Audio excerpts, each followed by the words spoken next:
Hello, तुमचं स्वागत आहे माझ्या गार्डन मेकओव्हर सिरीज पार्ट 4मध्ये. चला, आज काय नवीन केलं मी तुम्हाला दाखवते.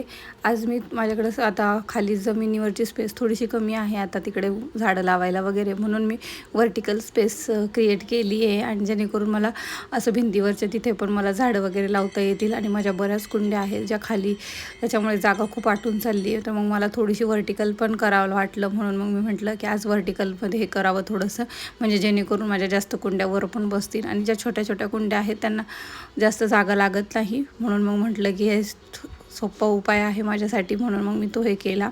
आणि त्यामध्ये पटकन असं छान पण दिसतं, म्हणून ते पण करून बघितलं म्हणलं. आणि केल्यानंतर खरंच ते खूप छान दिसत होतं. मला तर खूप आवडलं. तुम्हाला कसं वाटतंय ते नक्कीच मला कमेंट करून सांगा. आणि माझ्या सिरीज तुम्हाला कशा वाटताय ते पण सांगा. तसंच मला खालचे माझे जे आहे तसं मी तिथे जास्त करून स्टँड वगैरे न यूज करता मी गट्टूचा यूज केले आणि त्याच्यावर फरशा टाकून त्याला स्टँड बनवले. पण एक माझी फरशी तुटली होती, म्हणून त्यावर गट्टू ठेवून मला ते एक राहिलं होतं काम करायचं, म्हणून मग मी ते एक काम करून घेतलं पटकन. म्हणजे माझी सगळे झाडे खाली न ठेवता असे मी गट्टूवर ठेवले. तुम्हाला कसं वाटलं नक्कीच सांगा. बाय.